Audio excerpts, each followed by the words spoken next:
நம்முடைய சற்று நேர தியானத்திற்காக எபேசியருக்கு எழுதின புஸ்தகம் 3ஆம் அதிகாரம் 20-21 வசனத்தை வாசிக்க கேட்போம்.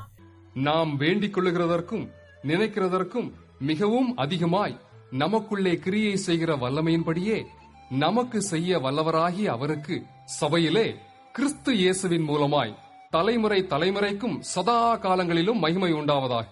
ஜெபிப்போம். அன்பும் மகா கிருபையும் இரக்கமும் நிறைந்த நேசமுள்ள நல்ல தகப்பனே, உம்மை நன்றியுள்ள இருதயத்தோடு ஸ்தோத்தரிக்கிறேன். இந்த ஓய்வு நாளின் காலை வேளையிலே தேவரீர் எங்களுக்கு கொடுத்த வசனத்திற்காக உமக்கு ஸ்தோத்திரம். இந்த சத்திய வசனத்தின் மூலமாக தேவரீர் எங்களுக்கு வெளிப்படுத்துகிற சத்தியங்கள் இயேசுவை பின்பற்றுகிற தேவ ஜனங்களுக்கு ஆசீர்வாதமாக காணப்பட தேவன் தாமே கிருபை நல்கியருளும். இயேசு கிறிஸ்துவின் இன்ப நாமத்தில் ஜெபிக்கிறேன் பரிசுத்தமுள்ள பிதாவே, ஆமென். நாம் வேண்டிக் கொள்கிறதற்கும் நினைக்கிறதற்கும் மிகவும் அதிகமாய் நமக்குள்ளே கிரியை செய்கிற வல்லமையின்படியே நமக்கு செய்ய வல்லவராகிய அவருக்கு சபையிலே கிறிஸ்து இயேசுவின் மூலமாய் தலைமுறை தலைமுறைக்கும் சதா காலங்களிலும் மகிமை உண்டாவதாக, ஆமீன். கர்த்தருடைய நாமத்திற்கு மகிமை உண்டாவதாக. கடந்த வாரத்திலே பெங்களூருக்கு கடந்து செல்லும்படியாக அங்கிருந்த தேவ சபையிலே ஒரு நல்ல செய்தியை கொடுக்கும்படியாக கர்த்தர் கிருபை செய்தார். அங்கே இதே வசனத்தை தியானத்திற்கு எடுத்துக்கொண்டேன். செய்தியை முடித்த போது அநேகர் என்னிடத்தில் வந்து நீங்கள் மறுபடியுமாக வர வேண்டும் என்று வேண்டுகோள் விடுத்தார்கள். பின்பு ஒரு வாலிபர் கூட்டத்திலே செய்தியை கொடுக்க தேவன் கிருபை செய்தார். அநேகர் வந்து ஒப்பு கொடுத்தார்கள். நாங்கள் பெரிய கேள்வியோடு இந்த கூட்டத்திற்கு வந்திருந்தோம். அந்த கேள்விகளுக்கு தேவன் எங்களுக்கு சரியான பதிலை கொடுத்தார் என்று தேவனோடு அதிகமாக ஒப்புரவாகும்படியாக தேவன் கிருபை செய்தார். மறுபடியுமாக ஒரு காட்டேஜ் பிரேயர் மீட்டிங்ல ஒரு தேவ செய்தியை கொடுத்தேன். அங்கேயும் நல்ல சாட்சிகள் உண்டாயிருந்தது.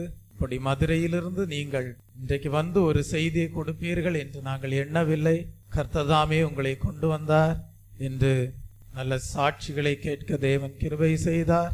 தெய்வ பிள்ளையே, அந்த மகத்துவமான சத்தியங்கள் இந்த காலை வேளையிலேயும் கூட இந்த வசனத்தின் மூலமாக வெளிப்பட தேவன் தாமே உங்களுக்கும் அனுகிரகம் செய்வாராக.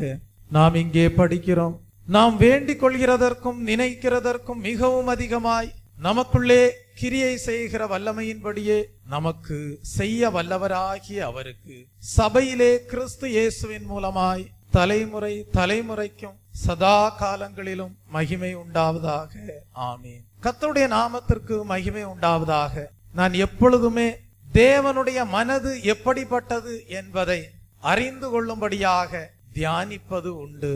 அப்படி தியானித்த வேளையிலே தேவன் இந்த வசனத்தை எனக்கு காண்பித்தார். இந்த வசனத்திலேயும் கூட தேவனுடைய மனது எப்படிப்பட்டது, தேவனுடைய நோக்கங்களிலே உண்டாயிருக்கக்கூடிய ஒரு பிரதான நோக்கம் எப்படிப்பட்டதாய் இருக்கிறது என்பதை இந்த வசனத்தின் மூலமாக தேவன் அறிந்து கொள்ள செய்கிறார். தெய்வ பிள்ளையே, தேவன் சபையை இந்த பூமியிலே ஸ்தாபித்ததன் ஒரு பெரிய நோக்கம் என்ன என்பதை குறித்து இந்த வசனத்திலே வெளிப்படுத்தி இருக்கிறார். தேவன் தம்முடைய சபையை இந்த பூமியிலே ஸ்தாபித்ததன் நோக்கம் என்ன தெரியுமா? ஒரு பிரதான நோக்கம் என்ன தெரியுமா? இயேசு கிறிஸ்துவின் மூலமாக தேவனுடைய மகிமை விளங்க வேண்டும். தேவனுக்கு அவருடைய மகிமை இயேசு கிறிஸ்துவின் மூலமாக இந்த ஸ்தாபிக்கப்பட்ட சபையிலே எந்நாளும் விளங்க வேண்டும். அதுதான் தேவன் சபையை இந்த பூமியிலே ஸ்தாபித்ததன் நோக்கம். அப்படியானால் சபை என்றால் என்ன? இந்த கல்லினாலும் மண்ணினாலும் கட்டப்பட்ட இந்த கட்டடம் அல்ல தேவ சபை. தேவ சபை என்று சொல்வது அபிஷேகம் பண்ணப்பட்ட தேவனுடைய பிள்ளைகளாக, தேவனுடைய ஜனங்களாக கூடி வந்திருக்கிற இந்த ஐக்கியம்தான் தேவனுடைய சபையாக காணப்படுகிறது. அப்படி என்றால் நாம் இன்றைக்கு தேவ சபையாக கூடி வந்திருக்கிறோம். தேவனுடைய பரிசுத்தாவியை பெற்றுக்கொண்ட தெய்வ பிள்ளையே, நீ தேவனுடைய ஆலயமாயிருக்கிறாய். தேவனுடைய பரிசுத்தாவியானவர் உனக்குள்ளே வாசமாயிருக்கிறார் என்றால் எதற்காக தேவன் தம்முடைய பரிசுத்தாவியின் வல்லமையை உனக்கு கொடுத்திருக்கிறார் என்றால், கிறிஸ்துவின் மூலமாக தேவன் எதற்காக பரிசுத்தாவின் அபிஷேகத்தை உங்களுக்கு கொடுத்திருக்கிறார் என்றால், கிறிஸ்துவின் மூலமாக பெற்றுக்கொண்ட அந்த தேவனுடைய வல்லமையின் மூலமாக தேவனுடைய மகிமையை தேவன் உங்களுக்கு கொடுத்திருக்கிறார் என்றால், அந்த மகிமையை நீங்கள் இயேசு கிறிஸ்துவின் மூலமாக தேவனுக்கு செலுத்த வேண்டும்.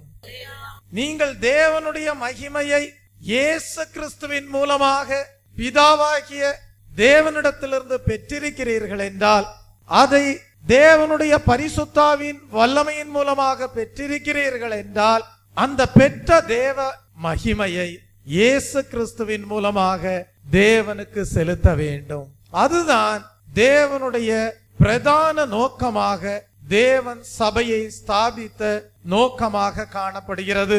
நாங்கள் தேவனுடைய சபையாய் இருக்கிறோம் என்று சொல்லிக்கொண்டு, இயேசு கிறிஸ்துவின் மூலமாக தேவனுடைய வல்லமையை பெற்றிருக்கிறோம் என்று சொல்லிக்கொண்டு, நாங்கள் இயேசு கிறிஸ்துவின் மூலமாக தேவனுடைய மகிமையை பெற்றிருக்கிறோம் என்று சொல்லிக்கொண்டு, அந்த தேவ மகிமையை நீங்கள் பெற்றுக்கொண்ட தேவ வல்லமையின்படியே இயேசு கிறிஸ்துவின் மூலமாக தேவனுக்கு செலுத்தாமல் போவீர்கள் என்றால், நீங்கள் தேவனுடைய ஆலயமாக காணப்படுவதில்லை. தெய்வ பிள்ளையே, அப்படி என்றால் ஒரு கேள்வி, நீங்கள் தேவனுடைய ஆலயமாய் இருக்கிறீர்கள் என்றால் தேவனுடைய வல்லமை உங்களுக்குள்ளே காணப்பட வேண்டும், தேவனுடைய மகிமை உங்களுக்குள்ளே காணப்பட வேண்டும். அதை எப்படி பெற்றுக்கொள்வது? வேதம் சொல்லுகிறது, இயேசு கிறிஸ்துவின் மூலமாக தான் அந்த வல்லமையை பெற்றுக்கொள்ள முடியும். இயேசு கிறிஸ்து மூலமாக தான் அந்த தேவ மகிமையை பெற்றுக்கொள்ள முடியும். இயேசு கிறிஸ்து இல்லாமல் தேவனுடைய வல்லமையை பெற்றுக்கொள்ள முடியாது. இயேசு கிறிஸ்து இல்லாமல் பிதாவாகிய தேவனுடைய மகிமையை நீங்கள் அடைய முடியாது. ஆகவேதான் இயேசு கிறிஸ்து சொன்னார், நானே வழியும் சத்தியமும் ஜீவனுமாய் இருக்கிறேன் என்று சொன்னார். அவர் மூலமாக நீங்கள் பெற்றுக்கொள்ளாத வல்லமை பரலோக தேவனுடைய வல்லமையாய் இருக்க முடியாது. இயேசு கிறிஸ்து மூலமாக பெற்றுக்கொள்ளாத தேவ மகிமை பரலோக தேவனுடைய மகிமையாய் இருக்க முடியாது. அதனால்தான் இயேசு கிறிஸ்து சொன்னார், நான் போகிறேன், நான் போவது உங்களுக்கு நலமாய் இருக்கும், நான் போய் ஒரு தேற்றரவாளனை உங்களுக்கு அனுப்பி தருகிறேன் என்று சொன்னார். இந்த உலகத்திலே அவர் 3.5 வருட காலம் ஊழியத்தை செய்திருந்தாலும் கூட, கர்த்தராகிய இயேசு கிறிஸ்து சீஷர்களை விட்டு பரமேறி செல்கிற வேளையிலே ஒரு வாக்குத்தத்தத்தை கொடுத்தார். இதுவரைக்கும் உங்களோடு மாம்ச சரீரத்திலே ஊழியம் செய்கிறவராக, நன்மை செய்கிறவராக நான் உங்களோடு இருந்தேன். ஆனாலும் நான் இப்பொழுது என்னை அனுப்பின பரலோக பிதாவினிடத்திற்கு செல்கிறேன். நான் போவதும் உங்களுக்கு நலமானதுதான். எதற்காக போகிறேன்? நான் போய் அந்த பரலோக பிதாவினிடத்திலிருந்து பரிசுத்த ஆவியாகிய தேற்றரவாளனை உங்களுக்கு அனுப்பி தருகிறேன். நான் எப்படி உங்களோடு கூட இருந்தேனோ அதே போல என்னுடைய ஆவியாகிய பரிசுத்த ஆவியானவர் உங்களுக்குள்ளே எந்நாளும் இருந்து உங்களுக்கு போதிப்பார், உங்களை வழி நடத்துவார், உங்களை என்னுடைய அடிச்சுவடுகளிலே நடக்கும்படியாக அனுகிரகம் செய்வார் என்று வாக்குத்தத்தம் கொடுத்து சென்றார். அந்த பரிசுத்த ஆவியானவரை யார் பெற்றிருக்கிறார்களோ அவர்கள் தேவனுடைய ஆலயமாயிருக்கிறார்கள். அவர்கள் திரித்துவ தேவனை உடையவர்களாயிருக்கிறார்கள். அவர்கள் மெய்யான பரலோக தேவனுடைய வல்லமையை பெற்றவர்களாயிருக்கிறார்கள். அவர்கள் மெய்யான பரிசுத்த ஒரே பரலோக தேவனுடைய மகிமையை பெற்றவர்களாயிருக்கிறார்கள். அப்படி பெற்றுக்கொள்ளும் போது தேவன் ஒரு காரியத்தை எதிர்பார்க்கிறார். என்ன எதிர்பார்க்கிறார்? என் மகனே, என் மகளே, நான் என்னுடைய வல்லமையை உனக்கு தந்தேனே, என்னுடைய மகிமையை உனக்கு தந்தேனே. எதற்காக தெரியுமா? அந்த மகிமையை இயேசு கிறிஸ்து மூலமாக நீ எனக்கு செலுத்தும்படியாக என்கிறார். Praise the Lord. நான் தேவ வல்லமையை பெற்றுக்கொண்டேன், நான் தேவனுடைய மகிமையை பெற்றுக்கொண்டேன் என்று சொல்லிக்கொண்டு அதை நீ விருதாவாக வைத்திருக்க கூடாது. அந்த மகிமையை நீ பெற்றுக்கொண்ட தேவ மகிமையை இயேசு கிறிஸ்து மூலமாக பெற்றுக்கொண்டாயே. இயேசு கிறிஸ்து மூலமாகவே அந்த மகிமையை பரலோக பரிசுத்த ஒரே தேவனுக்கு நீ செலுத்தி வாழ வேண்டும். Praise the Lord. தெய்வ பிள்ளையே, அப்படிப்பட்ட ஒரு திட்டத்தோடு தான் தேவன் ஆதியிலே ஆதாமையும் ஏவாளையும் சிருஷ்டித்தார். ஏதேன் தோட்டத்தை நாம் நிழலாட்டமாக எதோடு ஒப்பிடலாம் என்றால் தேவனுடைய சபையோடு ஒப்பிடலாம். தேவனுடைய சபையோடு ஏதேன் தோட்டத்தை நாம் நிழலாட்டமாக ஒப்பிடலாம். அப்படி ஒப்பிடும் போது ஏதேனிலே தேவன் ஆதியிலே ஆதாமையும் ஏவாளையும் சிருஷ்டித்து சகலவித ஆசீர்வாதங்களோடு வைத்திருந்தார். ஒரு பெரிய ஆசீர்வாதம் என்ன தெரியுமா? ஆதாமுக்குள்ளும் ஏவாளுக்குள்ளும் அந்த தேவ மகிமை காணப்பட்டது. அந்த தேவ மகிமையின் சாயல் உண்டாயிருந்தது. அவர்களுக்குள்ளே தேவ ஞானம் உண்டாயிருந்தது. ஆனால் அந்த தேவ ஞானத்தினால் உண்டாயிருந்த தேவ மகிமையை இழக்க செய்யும்படியாக வலு சர்ப்பமாகிய சாத்தானுடைய ஆவியை கொண்ட வலு சர்ப்பமானது ஏதேன் தோட்டத்திற்குள் நுழைந்தது. சாத்தானுடைய ஆவியை கொண்டதான வலு சர்ப்பம் என்ன சொன்னது? ஆதாமும் ஏவாளும் பெற்றிருந்த தேவ ஞானத்தை இழக்க செய்யும்படியாக, ஆதாமும் ஏவாளும் பெற்றிருந்த தேவ மகிமையை இழக்க செய்யும்படியாக வலு சர்ப்பமானது இப்பிரபஞ்சத்தின் ஞானத்தை பேச ஆரம்பித்தது. வலு சர்ப்பமானது இப்பிரபஞ்சத்தின் அறிவை ஏவாளுக்குள்ளாக பேசினது. என்ன சொல்லி கொடுத்தது? பரலோக தேவன் நீங்கள் பார்க்கிற இந்த கனியை புசிக்க கூடாது என்று சொன்னாரா? அப்படியல்ல. நீங்கள் அந்த கனியை புசிப்பீர்களானால் நீங்கள் தேவனை போல மாறிவிடுவீர்கள் என்று இப்பிரபஞ்சத்தின் அறிவை சாத்தானுடைய ஆவியை கொண்டதான சர்ப்பம் ஏவாளுக்கு போதித்தது. அந்த வார்த்தைகள் ஏவாளுக்கு நலமாய் இருந்தபடியால் அந்த வார்த்தைகளுக்கு கீழ்ப்படிந்த போது தேவ ஞானம், தேவ மகிமை ஏவாளுக்குள் இருந்து எடுபட்டது. ஏவாள் மாத்திரமல்ல, ஏவாள் மூலமாக ஆதாமும் அந்த கனியை புசித்தான். இருவரும் தேவ மகிமையற்றவர்களானார்கள். வேதம் சொல்லுகிறது, ஒரே மனுஷனாலே பாவம் பிரவேசித்தது. இப்பொழுது வேதம் என்ன சொல்லுகிறது?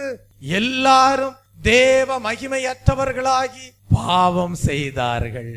எல்லாரும் எதை இழந்தார்கள்? தேவ மகிமையை இழந்தார்கள், தேவ வல்லமையை இழந்தார்கள், தேவனுடைய ஞானத்தை இழந்தார்கள், இப்பிரபஞ்சத்தின் அறிவை பெற்றுக் கொண்டார்கள். அவர்களுடைய ஆன்மீக கண்கள் குருடாக்கப்பட்டது, அவர்களுடைய புறம்பான மாம்ச கண்கள் திறக்கப்பட்டது. தெய்வ பிள்ளையே, ஆனால் தேவன் நினைத்ததை ஒரு மனிதனும் தடை செய்ய முடியாது. தேவனுடைய திட்டத்தை ஒரு மனிதனும் மாற்ற இயலாது. தேவ மகிமை சபையின் மூலமாக தமக்கு எந்நாளும் உண்டாயிருக்க வேண்டும் என்கிற தேவ திட்டத்தை மறுபடியுமாக மனிதனுடைய வாழ்க்கையிலே நிலைநாட்டும்படியாக தேவன் தம்முடைய ஒரே பேரான குமாரனாகிய இயேசு கிறிஸ்துவை நமக்கு கொடுத்தார். ஆதியிலே ஆதாம் ஏவாள் இழந்து போன தேவ மகிமையை மனிதன் மீண்டும் பெற்றுக்கொள்ளும்படியாக, அதை யார் மூலமாக பெற்றுக்கொள்ளும்படியாக? தம்முடைய ஒரே குமாரனாகிய இயேசு கிறிஸ்துவின் மூலமாக பெற்றுக்கொள்ளும்படியாக பிதாவாகிய தேவன், ஒரே தேவனாகிய பரிசுத்த பரலோக தேவன் இயேசு கிறிஸ்துவை நமக்கு தந்தருளினார். அப்படியானால் ஒரு கேள்வி எழும்புகிறது, பாஸ்டர், நான் எப்படி தேவனுடைய ஆலயமாக மாறுவது? நான் எப்படி தேவனுடைய வல்லமையை பெற்றுக்கொள்வது? நான் எப்படி ஆதாமும் ஏவாளும் இழந்து போன தேவனுடைய மகிமையை பெற்றுக்கொள்வது என்கிற கேள்வி ஒருவேளை உங்களுடைய வாழ்க்கையிலே உண்டாயிருக்கலாம். அதற்கு வேதம் கொடுக்கிற பதில் என்ன தெரியுமா? நீங்கள் அந்த தேவ மகிமையை பெற்றுக்கொள்ளும்படியாக மறுபடியுமாக தேவ ஞானத்தை அடைய வேண்டும். மறுபடியுமாக இப்பிரபஞ்சத்தின் ஞானத்திற்கு இடம் கொடாமல், மறுபடியும் இப்பிரபஞ்சத்தின் அறிவுகளுக்கு இடம் கொடாமல் தேவ ஞானத்தை அடையும் போது அந்த தேவ மகிமையை பெற்றுக் கொள்வீர்கள். மறுபடியுமாக ஒரு கேள்வி, எப்படி அந்த தேவ ஞானத்தை பெற்றுக் கொள்வது? தேவன் கொடுக்கிற பதில் என்ன தெரியுமா? வாசித்து பாருங்கள். இயேசு கிறிஸ்துதான் அந்த தேவ ஞானமாய் இருக்கிறார். 1 கொரிந்தியரின் புஸ்தகம் 1ஆம் அதிகாரம் 31ஆம் வசனத்தை வாசிக்கும் போது, 1 கொரிந்தியர் 1ஆம் அதிகாரம் 31ஆம் வசனம் வாசியுங்கள். அவரே தேவனால் நமக்கு ஞானமும் நீதியும் பரிசுத்தமும் மீட்புமானார். அவரே தேவனால் நமக்கு ஞானமும் நீதியும் பரிசுத்தமும் மீட்பும் ஆனார். அப்ப ஒரு கேள்விக்கு தேவன் பதில் கொடுக்கிறார்.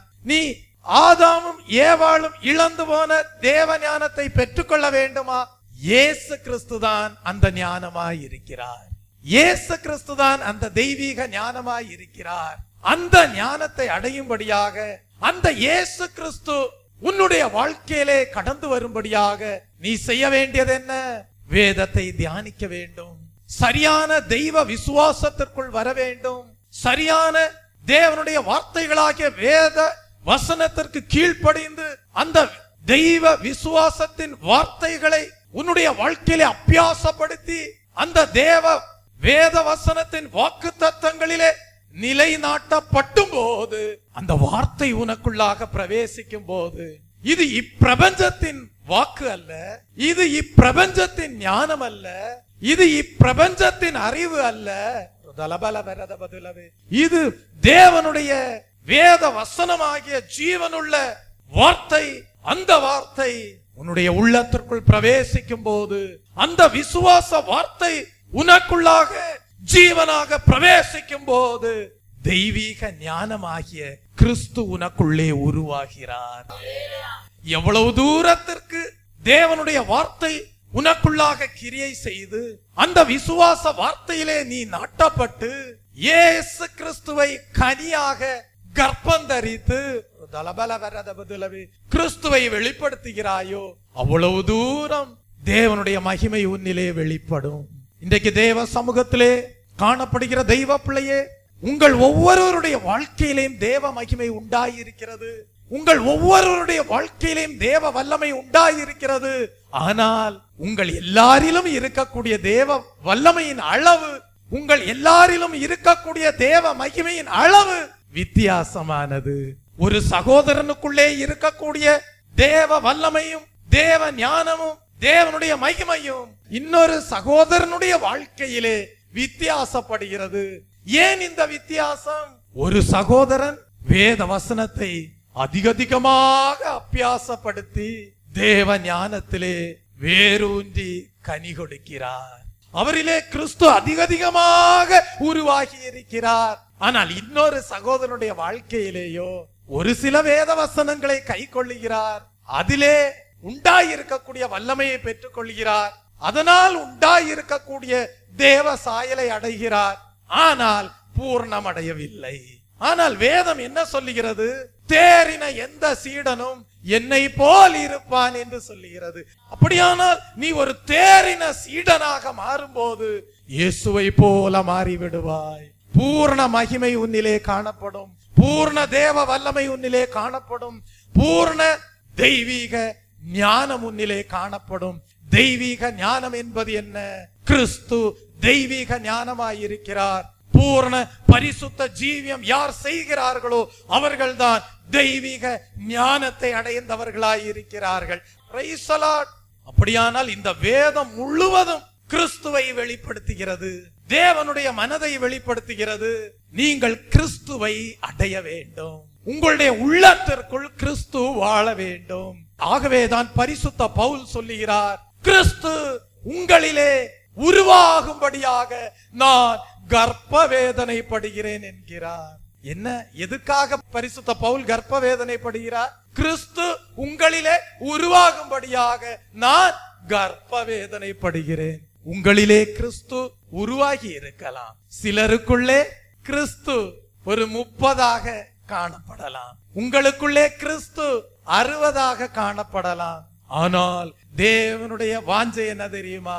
கிறிஸ்து உங்களிலே 100ஆக காணப்பட வேண்டும். நீ 100ஆக பலன் கொடுக்க வேண்டும். ஒரு தலபல வரத பதிலவே பூர்ண மகிமை உன்னிலே காணப்பட வேண்டும். அந்த மறுரூப மலையின் அனுபவம் உன்னிலே காணப்பட வேண்டும். தலபல வரத பதிலவே.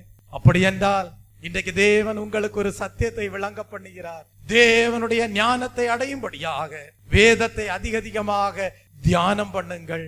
அந்த வேத வசனத்தை உங்களுடைய வாழ்க்கையிலே அனுபவமாக்கி கொள்ளுங்கள். கிறிஸ்து உங்களிலே உருவாகி கொண்டே இருப்பார். இந்த பூர்ண சத்தியத்தை யார் கை கொள்ளுகிறார்களோ அவர்களுக்குள்ளாக கிறிஸ்து பூர்ணமாக காணப்படுவார். அவர்கள் பூர்ண பரிசுத்தவான்களாய் இருப்பார்கள். அவர்களிலே தேவ வல்லமை காணப்படும், அவர்களிலே தேவ மகிமை காணப்படும். இப்பொழுது வேதம் என்ன சொல்லுகிறது? ஒருவேளை தேவ சமூகத்திலே இருக்கிற தெய்வ பிள்ளையே, உன்னுடைய வேண்டுதல்கள் எனக்கு ஒரு வீடு வேண்டும் கர்த்தாவே என்று இருக்கலாம். தேவ சமூகத்திலே காணப்படுகிற தெய்வ பிள்ளையே, ஒருவேளை உன்னுடைய வேண்டுதல் எனக்கு நல்ல ஒரு வேலை வேண்டும் என்று இருக்கலாம். தேவ சமூகத்திலே காணப்படுகிற தெய்வ பிள்ளையே, ஒருவேளை உன்னுடைய வேண்டுதல் கர்த்தாவே எனக்கு ஒரு நல்ல ஒரு திருமண வாழ்க்கை ஆசீர்வதித்து கொடும் என்று உன்னுடைய வேண்டுதல் காணப்படலாம். தேவ சமூகத்திலே காணப்படுகிற தெய்வ பிள்ளையே, எனக்கு பூர்ண சௌக்கியம் வேண்டும் என்று ஒருவேளை நீ வேண்டுதலோடு காணப்படலாம். ஆனால் நாம் வாசித்த மூல வசனம் என்ன சொல்லுகிறது தெரியுமா? நீங்கள் வேண்டிக் கொள்வதற்கும் நினைப்பதற்கும் அதிகமாக உங்களுக்குள்ளே கிரியை செய்கிற வல்லமையின்படியே அவர் உங்களுக்கு செய்ய வல்லவராயிருக்கிறார். ஒருவேளை நீங்கள் கேட்பது எனக்கு ஒரு வீடு வேண்டும், நல்ல ஒரு திருமண வாழ்க்கை வேண்டும், கர்த்தாவே ஒரு குழந்தை பாக்கியம் வேண்டும், கர்த்தாவே எனக்கு ஒரு நல்ல வேலை வேண்டும் என்பது ஒருவேளை உங்களுடைய வேண்டுதலாய் இருக்கலாம். ஆனால் கர்த்தருடைய வாக்குத்தத்தம் என்ன தெரியுமா? என் மகனே, என் மகளே, நீ வேத வசனத்தை எவ்வளவு தூரம் கை கொண்டிருக்கிறாயோ அந்த அளவுக்கு தக்கவண்ணமாக நான் உன்னிலே உருவாகி இருக்கிறேன். என்னுடைய வல்லமை உன்னிலே காணப்படுகிறது, என்னுடைய மகிமை உன்னிலே காணப்படுகிறபடியால் நீ பெற்றுக்கொண்ட வல்லமையின்படியே நீ வேண்டிக் கொள்வதற்கும் நினைப்பதற்கும் அதிகமாக பெரிய காரியங்களை நான் உனக்கு செய்வேன் என்கிறார். தெய்வ பிள்ளையே, நீங்கள் பெற்றிருக்கக்கூடிய வல்லமை எப்படிப்பட்ட மகத்துவமானது என்பதை நீங்கள் அறியாமல் இருக்கலாம். ஆனால் கர்த்தர் சொல்லுகிறார், நீ அறியாததும் உனக்கு எட்டாததுமான பெரிய காரியங்களை நான் செய்வேன் என்கிறார். நீ கேட்பதெல்லாம் சிறிய காரியம், நீ என்னிடத்தில் கேட்பதெல்லாம் மிகவும் சிறிய காரியம், ஆனால் நீ பெற்றுக்கொண்ட வல்லமையோ மகத்துவமான வல்லமை.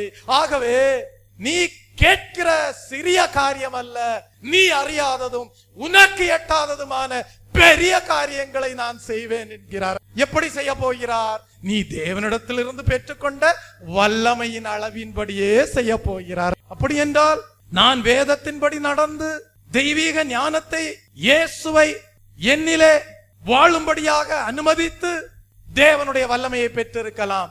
என்னிலே இருக்கக்கூடிய வல்லமை உங்களிலே இருக்கக்கூடிய வல்லமையின் அளவுக்கு தக்கதாக காணப்படாது. ஒருவேளை அப்படி இருக்கும் பட்சத்தில் உங்கள் மூலமாக தேவன் செய்யக்கூடிய காரியங்கள் அல்ல, என் மூலமாக தேவன் செய்யக்கூடிய காரியம் மிகவும் பெரியதாய் இருக்கும். ஒருவேளை என்னை விட நீங்கள் கிறிஸ்துவை உங்களிலே ஏற்றுக்கொண்டு கிறிஸ்து உங்களிலே பூர்ணராகி நீங்கள் ஒருவேளை என்னை காட்டிலும் மிகுந்த தேவ பலத்தையும் சத்துவத்தையும் வல்லமையும் பெற்றிருக்கலாம். தேவ ஞானமாகிய இயேசுவை நீங்கள் பூர்ணப்படுத்தி இருக்கலாம் உங்கள் வாழ்க்கையிலே. என்றால் என் மூலமாக தேவன் செய்யக்கூடிய காரியங்கள் அல்ல, உங்கள் மூலமாக தேவன் செய்யக்கூடிய காரியங்கள் மிகவும் பெரிதாயிருக்கும். நீங்கள் கேட்டுக்கொள்கிற காரியமோ தேவனிடத்தில் ஒரு சிறிய காரியமாய் இருக்கலாம். ஆனால் கர்த்தர் சொல்லுகிறார், நான் உங்களுக்குள்ளே கொடுத்த வல்லமையின்படியே நீங்கள் வேண்டிக் கொள்கிறதற்கும் நினைப்பதற்கும் மிகவும் அதிகமாக நான் செய்ய வல்லவராயிருக்கிறேன் என்கிறார். அப்படி என்றால் இன்றைக்கு ஒரு வாஞ்சை உங்களுக்குள்ளே உண்டாக வேண்டும். என்ன வாஞ்சை உண்டாக வேண்டும்? தேவனே, உம்முடைய குமாரனாகிய கிறிஸ்துவின் வல்லமை, அந்த பரிசுத்த ஆவியின் வல்லமை நான் வேத வசனத்தை அதிகமாக கை கொள்வதன் மூலமாக தெய்வீக ஞானமாக என் ஜீவியத்திலே காணப்பட வேண்டும் என்கிற ஒரு வாஞ்சை இந்த நாளிலே தேவ சமூகத்திலே உங்களுக்கு உண்டாக வேண்டும். அந்த வாஞ்சை உண்டாகும் போது ஒவ்வொரு நாளும் மற்ற மனுஷரை போல அல்ல, நீ வேறு மனுஷனாவாய். மற்ற மனிதர்களை போல அல்ல, இந்த பூமியிலே வாழுகிற மற்ற மனிதர்களை போல அல்ல, நீ தேவ ஞானமாகிய இயேசு கிறிஸ்துவை பெற்றுக்கொண்டவனாக பெற்றுக்கொண்டவளாக, அவருடைய வல்லமையை உடையவர்களாக, அவருடைய மகிமையை பெற்றுக்கொண்டவர்களாக பின்பு என்ன செய்கிறீர்கள்? நீங்கள் முதலாவது தேவனுடைய ராஜ்யத்தையும் நீதியையும் தேடுகிறபடியால் மீதியுள்ள எல்லா காரியங்களையும் தேவனிடத்திலிருந்து கூட பெற்றுக் கொள்கிறீர்கள். நீங்கள் வேண்டிக் கொண்டதற்கும் நினைத்ததற்கும் அதிகமாக தேவனிடத்திலிருந்து பெற்றுக் கொள்கிறீர்கள். தெய்வ பிள்ளையே, இது ஒரு மகத்துவமான சத்தியமாய் இருக்கிறது. இப்ப தேவன் ஒரு காரியத்தை எதிர்பார்க்கிறார். என்ன தெரியுமா? நீ என்னிடத்திலிருந்து இயேசு கிறிஸ்துவை பெற்றுக்கொண்டாயே, நீ என்னிடத்திலிருந்து கிறிஸ்துவின் ஆவியை பெற்றுக்கொண்டாயே. நீ என்னிடத்திலிருந்து அந்த தெய்வீக ஞானமாகிய கிறிஸ்துவை பெற்றுக்கொண்டாயே. நீ என்னிடத்திலிருந்து அந்த தேவ வல்லமையை பெற்றுக்கொண்டாயே. நீ என்னிடத்திலிருந்து அந்த தேவ மகிமையை பெற்றுக்கொண்டாயே. தேவன் எதிர்பார்க்கிற காரியம் என்ன தெரியுமா? வேறு ஒரு காரியத்தையும் அல்ல. நீ பெற்றுக்கொண்ட தேவ மகிமையை இயேசு கிறிஸ்துவின் மூலமாக தேவனுக்கே செலுத்த வேண்டும். அந்த நோக்கத்தோடு தான் தேவன் சபையை ஸ்தாபித்திருக்கிறார். அந்த நோக்கத்தோடு தான் தேவன் தம்முடைய பிள்ளைகளுக்கு தேவனுடைய பரிசுத்த ஆவியை கொடுத்து தேவனுடைய ஆலயத்திலே அங்கத்தினராக்கி இருக்கிறார். இன்றைக்கு நீங்கள் கிறிஸ்துவின் அவயவங்களாய் இருக்கிறீர்கள்.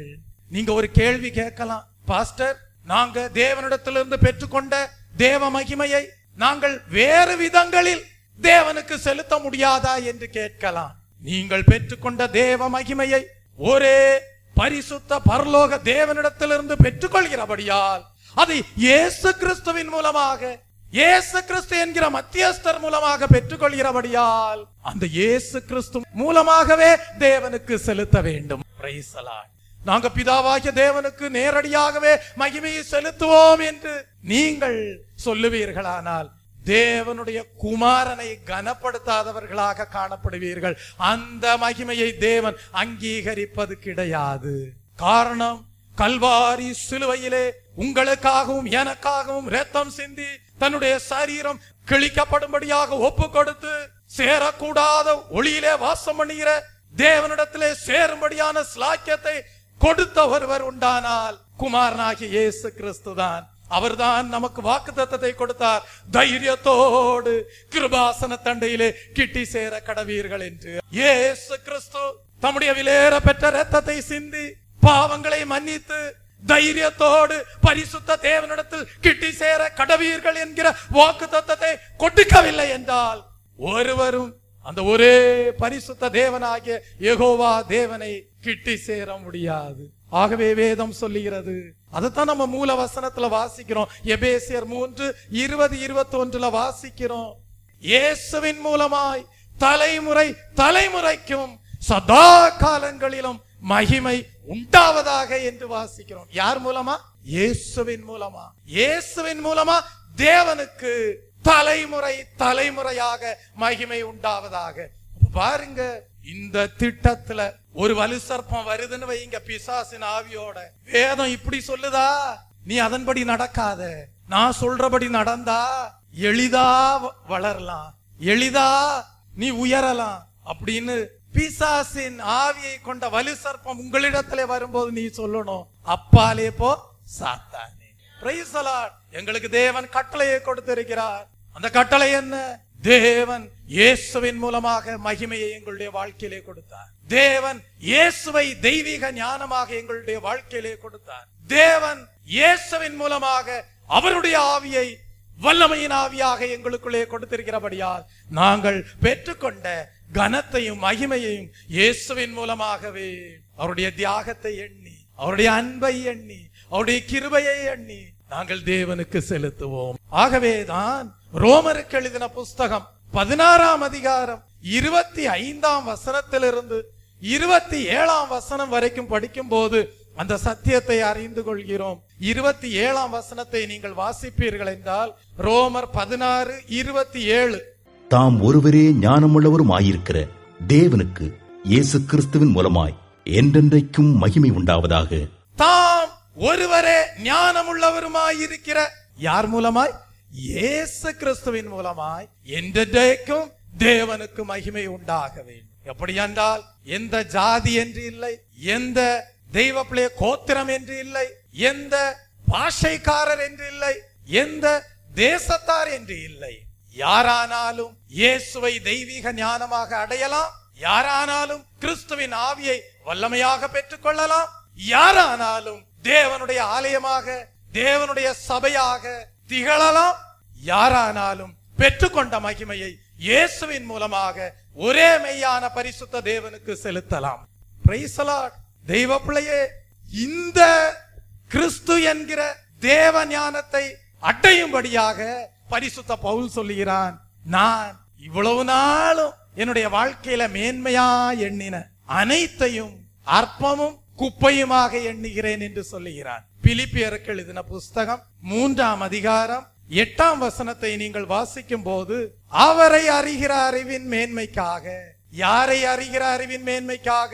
கிறிஸ்துவை அறிகிற அறிவின் மேன்மைக்காக லாபமாக எண்ணின அனைத்தையும் நஷ்டமாக எண்ணுகிறேன் என்று சொல்லுகிறான். குப்பையாக எண்ணுகிறேன் என்று சொல்லுகிறான். அப்படின்னா பவுலுடைய வாழ்க்கையில இந்த உலக மனிதர்கள் எல்லாரும் மேன்மையாக எண்ணும்படியாக அநேக காரியங்கள் இருந்திருக்கு. ஒருவேளை நீங்க நான் கர்த்தருக்காக ஊழியம் செய்யறேன்னு வெளியே போய் சொல்லுங்க, அதை அநேகர் மேன்மையாக எண்ண மாட்டார்கள். நீங்க கிறிஸ்துவை உங்களுடைய வாழ்க்கையில வைத்திருக்கிறீர்கள் என்று சொல்லுங்கள், இந்த பூமியிலே அநேகர் அதை மேன்மையாக எண்ணாதவர்களாக இருக்கலாம். ஆனா நீங்க இந்த பூமிக்குரிய மனுஷரிடத்துல போய், நானு வெளிநாட்டுல வேலை செய்யறேன், நானு ஒரு மாசத்துக்கு 3 லட்சம் ரூபாய் சம்பாதிக்கிறேன், அப்படி நானு இத்தனை வீடுகளை வச்சிருக்கேன் அப்படின்னு நீங்க சொன்னீங்கன்னா உங்களை மேன்மையாக எண்ணுவார்கள். நல்லது, உங்களுக்கு 3 லட்சம் ரூபாய் சம்பளம் இருந்தா நல்லது, உங்களுக்கு நல்ல வீடு வாசல்கள் இருந்தா நல்லது, உங்களுக்கு கோடான கோடி ரூபாய் நியாயமாக சம்பாதித்து நீங்கள் வைத்திருந்தால் நல்லது. ஆனால் அவைகளையெல்லாம் வைத்திருந்து கிறிஸ்து என்கிற தெய்வீக ஞானம், அவரால் உண்டான வல்லமை, அவரால் உண்டான மகிமை உங்களுடைய வாழ்க்கையிலே இல்லாமல் போகுமேயானால், நீங்கள் மேன்மை பாராட்டும்படியாக வைத்திருக்கிற கோடான கோடி ரூபாய், நீங்கள் மேன்மை பாராட்டும்படியாக வைத்திருக்கிற வீடுகள், நீங்கள் மேன்மை பாராட்டும்படியாக செய்கிற வேலைகள் ஒன்றும் தேவனுடைய பார்வையிலே மகிமைக்குரியதாயிராது. அதை தான் பவுல் சொல்றான். நானு இந்த பூமிக்குரிய மனிதர்கள் மேன்மையாக சொல்லும்படியாக அநேக காரியங்கள் என் வாழ்க்கையில இருந்தது. நான் கமாலியேலின் பாதத்திலே உட்கார்ந்து இருந்து கற்றுக்கொண்டவன், நான் ஒரு யூதன். இப்படியாக தன்னை குறித்து மேன்மை பாராட்டும்படியாக இந்த பூமிக்குரிய மனிதர்கள் காணும் போது மேன்மை பாராட்டும்படியாக அநேக காரியங்கள் பவுலுடைய வாழ்க்கையிலே காணப்பட்டது. ஆனா பவுல் சொல்றான், இவைகளை எல்லாம் என்னுடைய வாழ்க்கையில நான் பெற்றிருந்தாலும் நான் கிறிஸ்து என்கிற தெய்வீக ஞானம் இல்லாதவனாக காணப்பட்டேன். ஆகவே சபைகளை துன்புறுத்துகிறவனாக காணப்பட்டேன். ஆகவே கிறிஸ்துவை பின்பற்றுகிற சீஷர்களை துன்புறுத்துகிறவனாக காணப்பட்டேன். நான் பெற்றுக்கொண்ட மேன்மை, நான் பூமிக்குரிய மனிதர்களால் பாராட்டும்படியாக பெற்றுக்கொண்ட மேன்மை அனைத்தையும் இப்பொழுது நஷ்டமும் குப்பையுமாக எண்ணுகிறேன் என்று சொல்லுகிறான். காரணம் என்ன? மனிதர்கள் மேன்மையாக எண்ணினார்கள் பவுலை. ஆனால் பவுல் சொல்லுகிறான், கிறிஸ்துவை நான் அடையவில்லை. பவுல் சொல்லுகிறான், கிறிஸ்து என்கிற தெய்வீக ஞானத்தை நான் அடையவில்லை. பவுல் சொல்லுகிறான், கிறிஸ்து என்கிற தெய்வீக வல்லமையை நான் பெற்றுக்கொள்ளவில்லை. பவுல் சொல்லுகிறான், கிறிஸ்து என்கிற தேவ மகிமையை நான் இன்னும் அடையவில்லை. அதை அறிந்து கொள்ளும்படியாக, அதை அடையும்படியாக இப்பொழுது நான் பெற்றிருக்கக்கூடிய மேன்மையாக, மற்றவர்கள் எண்ணக்கூடிய, பாராட்டும்படியாக மற்றவர்கள் என் வாழ்க்கையிலே காணப்படுகிற அனைத்தையும் நஷ்டமும் குப்பையுமாக எண்ணுகிறேன் என்கிறான். ஒருவேளை இந்த பூமிக்குரிய மனிதர்கள் உங்களை பார்க்கும் போது நீ எவ்வளவு அழகா இருக்கிறாய் என்று சொல்லலாம். அப்படி சொன்ன உடனே அந்த இப்பிரபஞ்சத்தின் அறிவு உங்களுக்குள்ளே பிரவேசிக்கும் போது அடிக்கப்படும் மாட்டை போல அந்த இப்பிரபஞ்சத்தின் வார்த்தைகளாலே வஞ்சிக்கப்பட்டு படுகுழியிலே விழுகிறார்கள். இதோ கண்ணியிலே சிக்கும்படியாக பறந்து போகிற குருவியை போல கண்ணிகளிலே அகப்படுகிறார்கள். தெய்வ பிள்ளையே, காரணம் என்ன? அவர்களுக்குள்ளே தெய்வீக ஞானம் இல்லை, அவர்களுக்குள்ளே தெய்வீக அறிவு இல்லை. தெய்வ பிள்ளையை வாஸ்து பாருங்கள். ஏசாயா தீர்க்கதரிசியின் புஸ்தகம் 11ஆம் அதிகாரம் 2ஆம் வசனத்தை வாசித்து பாருங்கள். ஞானத்தையும் உணர்வையும் அருளும் ஆவியும், ஆலோசனையும் பலனையும் அருளும் ஆவியும், அறிவையும் கர்த்தருக்கு பயப்படுகிற பயத்தையும் அருளும் ஆவியும் ஆகிய கர்த்தருடைய ஆவியானவர் அவர் மேல் தங்கி இருப்பார். அப்ப கிறிஸ்து உனக்குள்ளே வரும்போது ஞானத்தையும் உணர்வையும் அருளும் ஆவி உனக்குள்ளே வருகிறது. ஆலோசனையும் பலனையும் அருளுகிற ஆவி உனக்குள்ளே வருகிறது. அறிவையும் கர்த்தருக்கு பயப்படுகிற பயத்தையும் அருளுகிற ஆவியானவர் உனக்குள்ளே வருகிறார். இப்படிப்பட்ட தெய்வீக ஞானம் எதனோடு ஒப்பிடலாகாது? பவளத்தோடு ஒப்பிடலாகாது. யோபுவின் புஸ்தகம் 28ஆம் அதிகாரம் 18ஆம் வசனத்தை வாசிக்கும் போது பவளத்தையும் ஸ்படிகத்தையும் அத்தோடே ஒப்பிட்டு பேசலாகாது. முத்துக்களை பார்க்கிலும் அந்த தேவ ஞானமாகிய இயேசு கிறிஸ்துவின் விலை உயர்ந்தது. இப்ப பவுல் சொல்றான், இந்த ஞானம் என் வாழ்க்கையில இல்லாம போச்சு, இந்த அறிவு எனக்கு இல்லாம போச்சு, அதனால கிறிஸ்துவ பின்பற்றினவர்களை எல்லாம் நான் அடிக்கிறவனாக காணப்பட்டேன், துன்புறுத்துகிறவனாக காணப்பட்டேன், சபைகளை சீர்குலைக்கிறவனாக காணப்பட்டேன். ஆனால் இப்பொழுது அறிந்து கொள்கிறேன், இயேசு கிறிஸ்துவை அறிகிற அறிவை நான் பெற்றுக்கொள்வதுதான் மிகவும் மேன்மையானது, மிகவும் விலையேற பெற்றது. அதற்காக இந்த பூமியில் உள்ள மனிதர்கள் எல்லாம் என்னிலே மேன்மையை பாராட்டும்படியாக நான் பெற்றிருக்கிற அனைத்தையும் நஷ்டமும் குப்பையுமாக எண்ணுகிறேன் என்கிறார். இயேசு கிறிஸ்து விலையேற பெற்றவராக உன் வாழ்க்கையிலே வரும்போது நீ சகலத்தையும் பெற்றுக் கொள்கிறாய், கர்த்தருடைய ஆசீர்வாதத்தை பெற்றுக் கொள்கிறாய். அது ஐஸ்வர்யத்தை தரும், அதனோடே வேதனையை கூட்டார். Praise the Lord. ஆனால் ஒன்று, இப்படி கர்த்தருடைய ஞானம், தேவனுடைய ஞானம் தெய்வீக ஞானமாக கிறிஸ்துவாக உங்களுக்குள்ளே உருவாகிறார் என்றால் இன்னொரு ஞானத்தை பற்றி வேதம் சொல்கிறது. அதுதான் பிசாசின் ஞானம். பிசாசுக்கும் என்ன உண்டு? அறிவு உண்டு. பிசாசுக்கும் என்ன உண்டு? ஞானம் உண்டு. அப்படிப்பட்ட அறிவும் ஞானமும் இருந்தபடியினால் தான் ஏதேன் தோட்டத்திலே போய் ஏவாளை வஞ்சித்தது. அந்த பிசாசின் ஞானத்தை குறித்து தான் நாம் எசேக்கியேலுக்கு எழுதின புஸ்தகம் 28ஆம் அதிகாரம் 12ஆம் வசனத்திலே வாசிக்கிறோம். எசேக்கியேல் 28ஆம் அதிகாரம் 12ஆம் வசனம். நீ ஞானத்தால் நிறைந்தவன், பூரண அழகுள்ளவன். அவன் ஞானத்தினால் நிறைந்தவன். அப்படின்னா பிசாசு யாரு? ஒரு தேவனுடைய விசேஷித்த தூதனாக காணப்பட்டவன். ஆனால் தாழ அவனுடைய பெருமையினாலே விழ தள்ளப்பட்டான். அவனும் இப்பிரபஞ்சத்தின் ஞானத்தோடு காணப்படுகிறான். அவனுடைய ஞானம் எப்படிப்பட்டது? யாக்கோபுக்கு எழுதின புஸ்தகம் 3ஆம் அதிகாரம் 15ஆம் வசனத்திலே வாசிக்கிறோம். இப்படிப்பட்ட ஞானம் பரத்திலிருந்து இறங்கி வருகிற ஞானமாயிராமல் லௌகீக சம்பந்தமாகவும் ஜென்ம சுபாவத்திற்குரியதும் பேய்த்தனத்திற்கு அடுத்ததுமாயிருக்கிறது என்று படிக்கிறோம். பாத்தீங்களா ரெண்டு ஞானத்துக்கு உரிய வித்தியாசம்? அப்ப பிசாசனுடைய ஞானம் பரத்திலிருந்து இறங்கி வருகிற ஞானமாயிருப்பதில்லை. அது கிறிஸ்துவாக உங்களுக்குள்ளே உருவாவதில்லை. அது கிறிஸ்துவின் மகிமையாக உங்களுக்குள்ளே காணப்படுவது கிடையாது. அது கிறிஸ்துவின் வல்லமையாக உங்களுக்குள்ளே வியாபரிப்பது கிடையாது. இந்த பிசாசின் ஞானம் எப்படி காணப்படுகிறது? அது பரத்திலிருந்து இறங்கி வருகிற ஞானமாயிராமல் லௌகீக சம்பந்தமாகவும், எப்படி அடுத்தவங்களை வஞ்சிக்கலாம், எப்படி அடுத்தவங்களை மோசம் போக்கலாம், எப்படி அடுத்தவங்களுடைய வாழ்க்கையை தீட்டுப்படுத்தலாம், லௌகீக சம்பந்தமாகவும் ஜென்ம சுபாவத்திற்குரியதும் பேய்த்தனத்திற்கு அடுத்ததுமாயிருக்கிறது. இப்படிப்பட்ட லௌகீக ஞானம் தான், இப்படிப்பட்ட ஜென்ம சுபாவம் தான், இப்படிப்பட்ட பேய்த்தனத்திற்கு அடுத்த ஞானம் தான் ஹிட்லருடைய வாழ்க்கையிலே சாத்தானுடைய ஆவியாக புகுந்தது. அது அவனுக்கு பொல்லாத ஞானத்தை கொடுத்து 2ஆம் மகா உலக யுத்தத்தை ஆரம்பிக்க செய்தது. அந்த ஞானம் ஹிட்லருக்குள்ளாக புகுந்தபடியால் தான் பல லட்சக்கணக்கான மக்களை ஹிட்லர் வேட்டையாடினான்.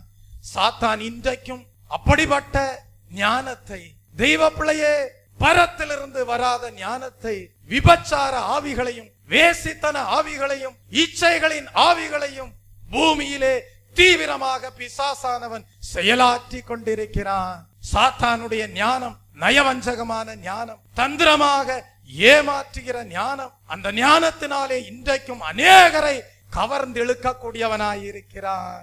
அவன் தொலைக்காட்சிகளுக்குள்ளே புகுந்து கொள்கிறான், சினிமாவிற்குள்ளே புகுந்து கொள்கிறான், கம்ப்யூட்டருக்குள்ளாக புகுந்து கொள்கிறான், ஆபாச நடனங்களை காட்டுகிறான், நிர்வாண படங்களை காண்பிக்கிறான். இது நவ நாகரிகமான உலகம். இந்த உலகத்தில் இன்பங்களை அனுபவிக்க தெரியாவிட்டால் நீ ஒரு முட்டாள். யார்தான் பரிசுத்தமாக இருக்கிறார்கள், இந்த உலகத்திலே ஆசாபாசங்களை சந்தோஷமாக அனுபவி என்பான். ஆனால் நீங்கள் அவனுடைய தந்திரத்திலே சிக்குண்டால், பாவம் செய்வீர்களானால், பின்பு அவனுடைய குரல் மாறிவிடும். நீ விபச்சாரம் செய்து விட்டாய், நீ உன் கணவனுக்கு துரோகம் செய்து விட்டாய், உன்னை பற்றி வெளியே தெரிந்து விட்டால் உன் மானம் போய்விடும். இந்த பிரச்சனையிலிருந்து தப்பித்துக் கொள்வதற்கு உனக்கு ஒரே வழி, நீ தற்கொலை செய்து கொள்வதுதான் என்று சொல்லி உன்னை மரணத்திற்கு நேராக வழி நடத்துவான். ஒரு முறை ஒரு கூட்டத்திலே ஒரு பிரசங்கியார் பிரசங்கித்துக் கொண்டிருந்தார். அவர் பிரசங்கம் பண்ணும் போது ஒரு பெண் ஜெபிக்கும்படியாக ஓடி வந்தாளாம். அந்த பெண்ணுடைய தலை நிறைய மல்லிகை பூ காணப்பட்டது. ஆபாசமாக உடை அணிந்திருந்தாளாம். அவள் சொன்னாளாம், ஐயா, என்னுடைய கணவர் எனக்கு துரோகம் செய்தபடியினால் என் கணவனை பழிவாங்கும்படியாக நான் ஒரு வேசியாக மாறினேன். சாத்தான் என்னை பயன்படுத்தினபடியால் இன்றைக்கு எய்ட்ஸ் நோய் என்னை தாக்கி இருக்கிறது. உள் உறுப்புகள் எல்லாம் அழுகி நாறுகிறது. எந்த ஆண் எனக்கு இந்த எய்ட்ஸ் நோயை கொடுத்தான் என்று எனக்கு தெரியாது. ஆனால் நான் ஆண் சமுதாயத்தையே பழிவாங்க விரும்புகிறேன். ஆண்களை என்னுடைய பேச்சு, சிரிப்பு, சரீர அழகு, ஆடை அலங்காரம் இவற்றின் மூலமாக அவர்களை வேசித்தனத்திற்கு அழைத்து என்னுடைய எய்ட்ஸ் நோயை பரப்புகிறேன். ஒரு நாளைக்கு எத்தனையோ ஆண்களுக்கு இந்த நோயை கொடுக்கிறேன் என்றாளாம். இது எந்த ஞானம்? இதுதான் பேய்த்தனத்திற்குரிய ஞானம். இதுதான் இப்பிரபஞ்சத்திற்குரிய ஞானம். இதுதான் சாத்தானுடைய வலு சர்ப்பத்தினுடைய அறிவாயிருக்கிறது. தெய்வ பிள்ளையே, உன் கணவன் இப்படி செய்து விட்டானா, நீயும் இப்படி வழி தவறி போ. தெய்வ பிள்ளையே, வேதம் அதை போதிக்கவில்லை. உன்னுடைய நன்னடக்கையினாலே உன் கணவனை நீ என்ன செய்ய வேண்டும்? மனம் திரும்ப பண்ண வேண்டும். அந்த கிறிஸ்துவின் ஞானத்தை தேவன் சபையின் மூலமாக வெளிப்படுத்துகிறார். அந்த கிறிஸ்துவின் மகிமையை உனக்குள்ளே தேவன் கொடுக்கிறார். அந்த மகிமையை பெற்றுக் கொள்கிற நீ எவ்வளவு நன்றியுள்ள இருதயத்தோடு தேவன் உனக்கு கொடுத்த மகிமைக்காக தேவனை இயேசுவின் மூலமாக மகிமைப்படுத்த வேண்டும். அப்படி மகிமைப்படுத்தும்படியாகவே தேவன் சபையை ஸ்தாபித்திருக்கிறார், உன்னை ஜெனிப்பித்திருக்கிறார், உன்னை வழி நடத்தி வருகிறார். இப்பொழுது வேதம் சொல்லுகிறது, சூரியனுக்கு இருக்கிற மகிமை வேறே, சந்திரனுக்கு இருக்கிற மகிமை வேறே, நட்சத்திரங்களுக்கு இருக்கிற மகிமை வேறே. நட்சத்திரங்களுக்கு நட்சத்திரங்கள் மகிமையிலே எப்படி காணப்படுகிறது? வித்தியாசம் காணப்படுகிறது. நாம் பிதாவாகிய தேவனை சூரியனுடைய மகிமைக்கு ஒப்பாக காணலாம். சந்திரனுடைய மகிமையை இயேசு கிறிஸ்துனுடைய மகிமைக்கு ஒப்பாக காணலாம். நட்சத்திரங்களுடைய மகிமையை தேவ ஜனங்களுக்குள்ளே தேவன் வைக்கிற மகிமையோடு ஒப்பிடலாம். ஆகவேதான் வேதம் சொல்லுகிறது, ஞானவான்கள். எப்படிப்பட்ட ஞானவான்கள்? பேய்த்தனத்திற்குரிய ஞானத்தையும் அறிவையும் பெற்றவர்கள் அல்ல. எப்படிப்பட்ட ஞானவான்கள்? பரத்திலிருந்து, ஒரே பரிசுத்த பரலோக தேவனிடத்திலிருந்து கிறிஸ்து மூலமாக பெற்றுக்கொண்ட மகிமையை உடைய ஞானவான்கள் எப்படிப்பட்டவர்களாய் இருப்பார்களாம்?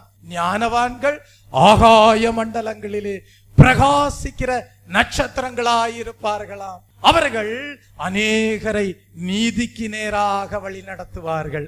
இன்றைக்கு தேவ சமூகத்திலே காணப்படுகிற தெய்வ பிள்ளையே, நீ ஒரு நட்சத்திரமாக காணப்படுகிறாய். தேவ சமூகத்திலே காணப்படுகிற தெய்வ பிள்ளையே, நீ தேவனுடைய பார்வையிலே அவருடைய மகிமையை கிறிஸ்துவின் மூலமாக பெற்றுக்கொண்ட நட்சத்திரமாக காணப்படுகிறாய். உனக்குள்ளே தெய்வீக ஞானம் உண்டு, உனக்குள்ளே தெய்வீக வல்லமை உண்டு, உனக்குள்ளே தெய்வீக மகிமை உண்டு.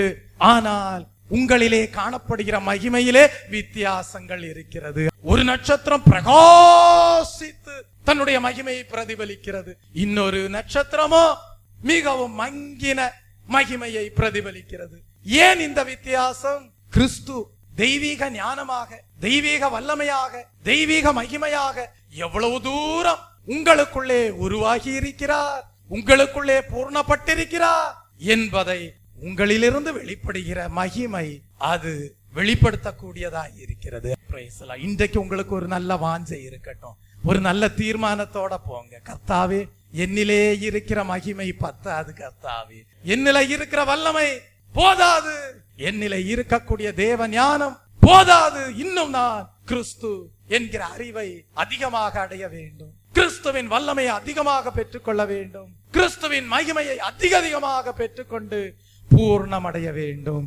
அதனாலதான் பரிசுத்த பவுல் ஒரு இடத்துல சொல்லுவாரு, பவுலை போல தெய்வ வெளிப்படுத்தல்களை பெற்றவர்கள் யாரும் கிடையாது, பவுலை போல தெய்வ ஞானத்தை பெற்றுக்கொண்டவர்கள் யாரும் கிடையாது. நம்ம வேதத்துல ஒப்பிட்டு பார்க்கும் போது பழைய ஏற்பாட்டின் காலத்திலே ஞானவானாகிய சாலோமோன், புதிய ஏற்பாட்டின் காலத்திலே மகத்துவமான தேவ ஞானம் பவுல் மூலமாக வெளிப்பட்டது. ஆனால் அந்த பவுலே என்ன சொல்லுகிறான் தெரியுமா? அந்த பவுல் என்ன சொல்லுகிறான் தெரியுமா?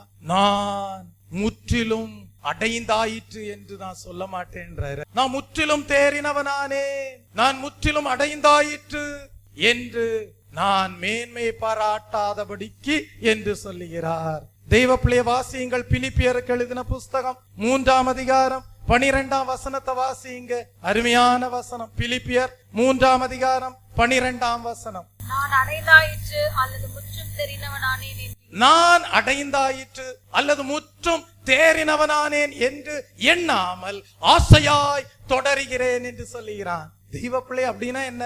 நான் கிறிஸ்துவை அறியும் அறிவை அடையும்படியாக மேன்மையாக எண்ணின அனைத்தையும் நஷ்டமும் குப்பையுமாக எண்ணுகிறேன் என்று சொன்னவன் கிறிஸ்துவை அறிகிற அறிவை பெற்ற பிறகு சொல்லுகிறான், நான் அடைந்தாயிற்று முற்றிலும் தேறினவனானேன் என்று எண்ணுவதில்லை என்று சொல்லுகிறான். அப்படின்னா என்ன? அவனை தாழ்த்துகிறான். ஏன்னா முற்றிலும் அடைந்தாயிற்று என்று பெருமை அவனுக்குள்ளே வருமே, ஆனால் பெருமைதான் விழுகைக்கு காரணமாகிவிடும். ஆகவே பவுல் சொல்லுகிறான், நான் இன்னும் அறிந்து கொள்ள வேண்டியது இருக்கு, கிறிஸ்துவை குறித்து இன்னும் அதிகமாக அறிந்து கொள்ள வேண்டியது இருக்கு. அதை அடையும்படியாக தான் இனி மீதி உள்ள நாட்களிலே என்னுடைய ஜீவிய காலத்துல நான் ஆசையாய் தொடர்கிறேன் என்று சொல்லுகிறான். அப்படி சொல்லிவிட்டு சொல்லுகிறான், 2 கொரிந்தியரின் புஸ்தகம் 12ஆம் அதிகாரம் 7ஆம் வசனத்துல சொல்லுகிறான், எனக்கு வெளிப்படுத்தப்பட்டவைகளுக்குரிய மேன்மை நிமித்தம் நான் என்னை உயர்த்தாதபடிக்கு. 2 கொரிந்தியர் 12ஆம் அதிகாரம் 7ஆம் வசனம். எனக்கு வெளிப்படுத்தப்பட்டவைகளுக்குரிய மேன்மை நிமித்தம் நான் என்னை உயர்த்தாதபடிக்கு. அப்ப உங்களுக்கு தேவன் தெய்வீக ஞானத்தை கொடுக்கலாம், உங்களுக்கு தேவன் அவருடைய வல்லமையை கொடுக்கலாம், உங்களுக்கு தேவன் அவருடைய மகிமையை கொடுக்கலாம். ஆனா என்ன வந்துடக்கூடாது? பெருமை வந்துடக்கூடாது. என்ன வந்துடக்கூடாது? பெருமை வந்துடக்கூடாது. எனக்குள்ள கிறிஸ்து இருக்கிறார், எனக்குள்ள கிறிஸ்துவின் வல்லமை இருக்கு, எனக்குள்ள கிறிஸ்துவின் மகிமை இருக்கு அப்படின்ற மேட்டிமை என்கிற மனமேட்டிமை, பெருமை உன்னுடைய வாழ்க்கையில வரக்கூடாது. ஏன்னா தாழ்மை உள்ளவருக்கு தான் தேவன் கிருபை உள்ளவராய் இருக்கிறார், கிறிஸ்து கிருபை உள்ளவராய் இருக்கிறார். நொறுங்குண்ட இருதயம் உள்ளவர்களுக்கு அவர் சமீபமாகி நறுங்குண்ட ஆவியுள்ளவர்களை ரட்சிக்கிறார். பவுல் இங்க சொல்றாரு, எனக்கு வெளிப்படுத்தப்பட்டவைகளுக்குரிய மேன்மை நிமித்தம் நான் என்னை உயர்த்தாதபடிக்கு சொல்லிட்டு பிலிப்பியர் 3:10 சொல்றாரு, நான் அவரையும் அவருடைய உயிர்த்தெழுதலின் வல்லமையையும் அறிய விரும்புகிறேன் என்று சொல்லுகிறார்.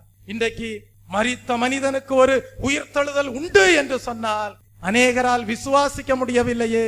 ஆனால் மரித்த மனிதனும் உயிர்த்தெழுவான், மறுரூபம் அடைவான், கிறிஸ்துவின் வருகையின் நாளிலே அவரை சந்திப்பான் என்கிற சத்தியம் உண்மையானது. அந்த உயிர்த்தெழுதலின் வல்லமை, அதை குறித்த அறிவு, அதை குறித்த ஞானத்தை நான் அறிய விரும்புகிறேன் என்று சொல்லுகிறார். அதை அறிந்து கொள்ளும் போது தான் ஒரு பூர்ண புருஷனாகி விடுவதாக அவர் எண்ணி அறிக்கை செய்வதை பார்க்கிறோம். தெய்வ பிள்ளையே, மானானது நீரோடைகளை வாஞ்சித்து கதறுவது போல தேவனே என் ஆத்துமா உம்மையே வாஞ்சித்து கதறுகிறது. உங்களுக்கு அப்படிப்பட்ட ஒரு வாஞ்சை இருக்கட்டும். தேவனே என் ஆத்துமா உம்மையே வாஞ்சித்து கதறுகிறது. கதறுதல் என்று சொன்னால் அதுக்கு சரியான அர்த்தம் என்ன தெரியுமா? கதறுதல் என்று சொல்வதன் சரியான அர்த்தம் என்ன தெரியுமா? மயக்கமடைந்து விடுவது போல, அந்த அளவிற்கு வாஞ்சித்து கர்த்தரை நாடி தேடுவது. ஸ்தோத்திரம். சங்கீதக்காரன் எழுதுறான், மானானது நீரோடைகளை எப்படி வாஞ்சித்து கதறுமோ, தேவனே என் ஆத்துமா உம்மையே வாஞ்சித்து கதறுகிறது. Praise the Lord. சங்கீதம் 42ஆம் சங்கீதம் 7ஆம் வசனத்தை வாசித்து பாருங்க. வாசி. உமது மதகுகளின் இரைச்சலால் பாருங்க, ஆழத்தை ஆழம் கூப்பிடுகிறது. ஆழத்தை ஆழம் கூப்பிடுகிறது. அதனுடைய அர்த்தம் என்னங்க? நீங்க ஆழமான வெளிப்படுத்தல்களை, நீங்க ஆழமான ரகசியங்களை, நீங்கள் ஆழமான தேவனுடைய மனதை, நீங்கள் ஆழமான தேவனுடைய ஞானமாகிய கிறிஸ்துவை அறிந்திருக்கலாம், உங்கள் வாழ்க்கையிலே அடைந்திருக்கலாம். ஆனால் அடைந்த உங்களை ஆழம் கூப்பிடுகிறது. அடைந்த உங்களை ஆழம் கூப்பிடுகிறது. ஒரு நாள் ஒரு சத்தத்தை கேட்டீர்கள், வருத்தப்பட்டு பாரம் சுமக்கிறவர்களே நீங்கள் எல்லாரும் என்னிடத்தில் வாருங்கள், நான் உங்களுக்கு இளைப்பாறுதலை தருவேன். அதெல்லாம் பாவத்தில் இருந்த நாட்களில ஒரு சுவிசேஷ சத்தியமாக ரட்சிப்படையும்படியான ஒரு அழைப்பாக உங்கள் வாழ்க்கையிலே அந்த அழைப்பை பெற்றுக் கொண்டீர்கள். கிறிஸ்துவை, அவருடைய அறிவை, அந்த தெய்வீக ஞானத்தை, அவருடைய வல்லமையை, தேவனுடைய மகிமையை அடையும்படியாக கிறிஸ்து இயேசுவின் சத்திய வசனங்களை கைக்கொள்வதன் மூலமாக கிறிஸ்துவின் அடிச்சுவடுகளை பின்பற்றினீர்கள். இப்பொழுது கிறிஸ்து உங்களுக்குள்ளே உருவாகி இருக்கிறார். உங்களுக்குள்ளே கிறிஸ்து உருவாகி இருக்க நீங்கள் ஆழத்தை அடைந்திருக்கிறீர்கள். ஆழத்தை அடைந்திருக்கிற உங்களை ஆழம் கூப்பிடுகிறது. அதனுடைய அர்த்தம் என்ன? கிறிஸ்து உங்களிலே உருவாகி இருக்கிறார். தெய்வீக ஞானத்தை அடைந்திருக்கிறீர்கள். தேவ மகிமையை அடைந்திருக்கிறீர்கள். தேவ வல்லமையை பெற்றிருக்கிறீர்கள் என்கிற திருப்தியோடு நீங்கள் காணப்படக்கூடாது. இன்னும் அதிகமா பெற்றுக்கொள்ளணும். அதற்காக ஆழமாயிருக்கிற தேவன் உங்களை அழைக்கிறார். பாவத்தில் இருக்கிறவர்களை ரட்சிப்புக்குள்ளாக அழைக்கிற அழைப்பு அல்ல இது. இது தேவனை அறிந்த நீங்கள், கிறிஸ்துவை அறிந்த உங்களை ஆழம் அழைத்து கொண்டே இருக்கிறது. அப்படின்னா என்ன? உங்க மரண நாள் வரைக்கும், இந்த ஜீவிய நாட்கள் முழுவதும் நீங்கள் அந்த ஆழத்திற்குள் சென்று கொண்டே இருக்கலாம். அந்த கிறிஸ்து என்கிற ஞானத்தை அடைந்து கொண்டே இருக்கலாம். ஆகவேதான் வேதம் சொல்லுகிறது, பரிசுத்தமாயிருக்கிறவன் இன்னும் பரிசுத்தமாயிருக்கட்டும். பரிசுத்தமாயிருக்கிறவன் இன்னும் பரிசுத்தமாயிருக்கட்டும். அப்படின்னா என்ன? நான் பரிசுத்தமான ஆயிட்டேன், நான் அடைந்தாயிற்று என்கிற திருப்தி உனக்குள்ள இருக்க கூடாது. இன்னும் நான் கர்த்தரை அதிகமாக அறிந்து அவருடைய ஆழத்திற்குள் சென்று, அந்த ஆழம் என்னை அழைக்கிறதே, ஆழமே எனக்குள்ளே வா என்று அழைக்கிறது. அந்த ஆழமாகிய தேவனுக்குள்ளே ஆழமாய் இருக்கிற நான் இன்னும் அதிகமான ஆழமாகிய தெய்வ ரகசியத்தை அறிந்து கொள்ளும்படியாக நான் அவருக்குள்ளே சென்று அவரை அடைந்து இன்னும் பரிசுத்தவானாவேன். ஆனா அதே வசனம் இன்னொரு காரியத்தை சொல்லுது, அசுத்தமாயிருக்கிறவன் இன்னும் அசுத்தமாய் இருக்கட்டும். அப்படின்னா என்ன? வேதம் அசுத்தமாய் இருக்கும்படியாக உங்களுக்கு ஒரு அனுகூலமான காரியத்தை சொல்லுகிறதா? இல்லை. அது எங்க சொல்லப்பட்டிருக்கு? வெளிப்படுத்தல் 22 அதிகாரத்துல சொல்லப்பட்டிருக்கு. அதனுடைய அர்த்தம் என்ன? வேதத்துல முதல் சாப்டர்ல இருந்து, ஆதியாகமம் புஸ்தகத்திலிருந்து வெளிப்படுத்தல் வரைக்கும் தேவன் போதித்து விட்டு சொல்றாரு, பரிசுத்தமாயிருன்னு சொல்றாரு. ஆதியாகமம் 1ஆம் அதிகாரத்திலிருந்து வெளிப்படுத்தல் 22ஆம் அதிகாரம் வரைக்கும் போதித்து விட்டு கர்த்தர் சொல்றாரு, நீ பரிசுத்தமாயிரு என்று சொல்லுகிறார். ஆனா நீயோ, கர்த்தாவே உம்முடைய வார்த்தைகளுக்கு நான் கீழ்ப்படிவதில்லை, நான் அசுத்தமாதான் இருப்பேன்னு நீயே உன் சுய சித்தத்திற்கு ஒப்பு கொடுத்து வாழுவாய். ஆனால் வேதம் சொல்லுது, அசுத்தமாயிருக்கியா? இன்னும் நீ எப்படி இரு? கீழ்ப்படியாம அசுத்தமாவே இரு. நியாய தீர்ப்பின் நாளில அக்கினியும் கந்தகமும் எரிகிற அக்கினி கடல் தான் உன்னுடைய பங்கு. தெய்வ பிள்ளையே, நட்சத்திரங்களே, மகிமையை பெற்றவர்களே, கிறிஸ்து என்கிற தெய்வீக ஞானத்தை அடைந்தவர்களே, கிறிஸ்துவின் வல்லமையின் ஆவியை பெற்றுக் கொண்டவர்களே, அதிக மகிமையை பெற்றுக் கொள்ளுங்கள். உங்களுடைய ஜீவிய காலம் முழுவதும் வல்லமையிலே பெருகுங்கள், மகிமையிலே பெருகுங்கள், கிருபையிலே பெருகுங்கள். ஆகவேதான் தானியேலுக்கு எழுதின புஸ்தகம் 2ஆம் அதிகாரம் 21ஆம் வசனத்திலே படிக்கிறோம், அவர் ஞானிகளுக்கு எதை கொடுக்கிறாராம்? ஞானத்தை கொடுக்கிறாராம். அறிவாளிகளுக்கு அறிவை கொடுக்கிறாராம். இதனுடைய அர்த்தம் என்ன? பொதுவா பேதைகளுக்கு அல்லவோ ஞானம் தேவை, அறிவில்லாதவர்களுக்கு அல்லவோ அறிவு தேவை. ஆனா கர்த்தர் இங்க சொல்றாரு, நான் அறிவாளிகளுக்கு எதை கொடுக்கிறேன்? அறிவை கொடுக்கிறேன். ஞானிகளுக்கு எதை கொடுக்கிறேன்? ஞானத்தை கொடுக்கிறேன். அதனுடைய அர்த்தம் என்னங்க? நான் கிறிஸ்துவை அடைந்தாயிற்று, தேவனுடைய ஞானத்தை பெற்றாயிற்று, தேவனுடைய வல்லமையை பெற்றாயிற்று, தேவனுடைய மகிமையை பெற்றாயிற்று என்கிற திருப்தி உனக்குள்ளே வரவே கூடாது. வாஞ்சித்து கதற வேண்டும்.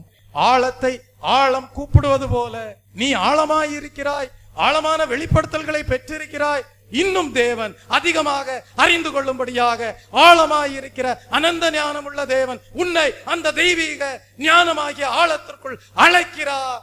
என்ன சொல்லுகிறார்? ஞானத்தை பெற்றுக்கொண்ட என் மகனே, அறிவை பெற்றுக்கொண்ட என் மகளே, உனக்கு நான் இன்னும் ஞானத்தை தர்றேன், உனக்கு நான் இன்னும் அதிகமா அறிவை தர்றேன்.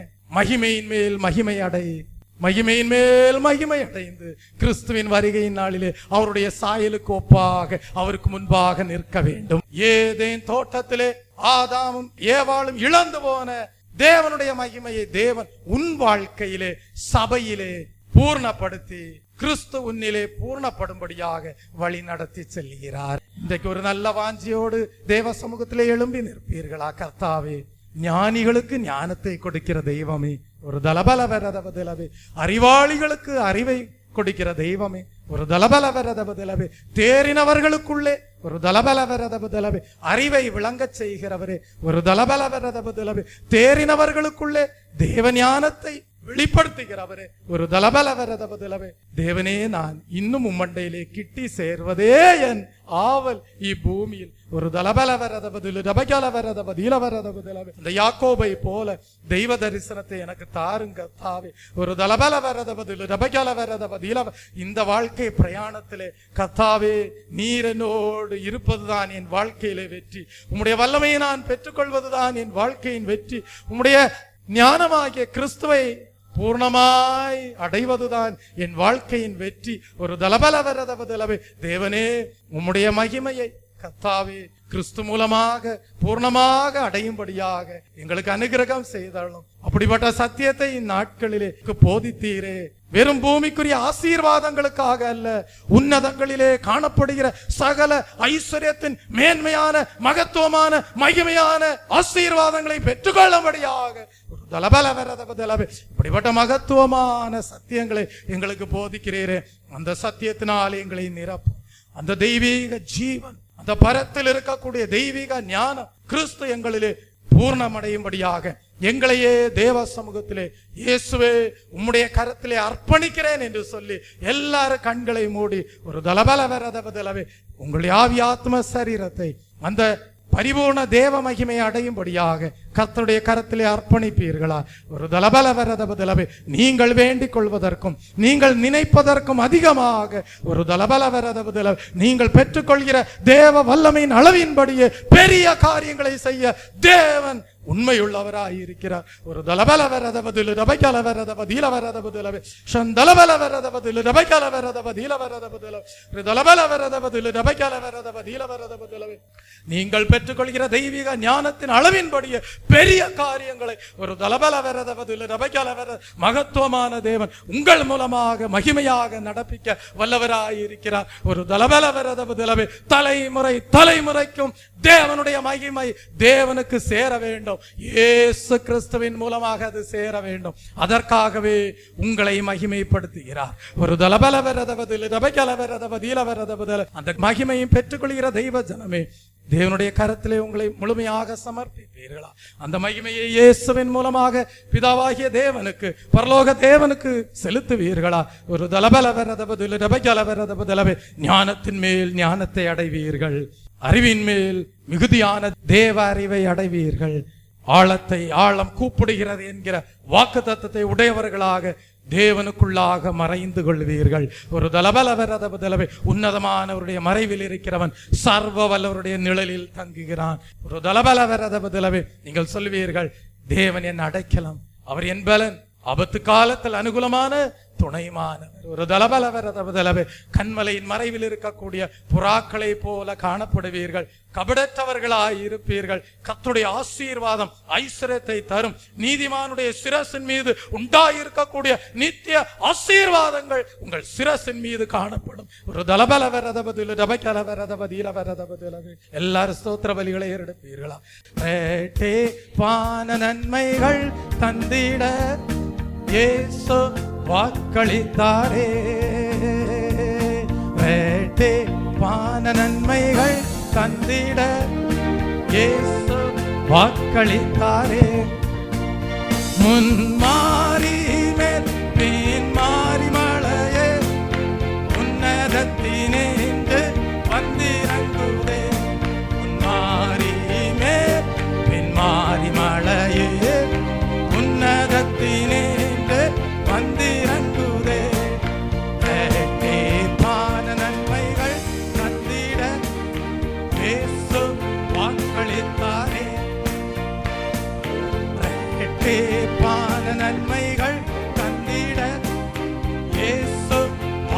வாக்களித்தாரே.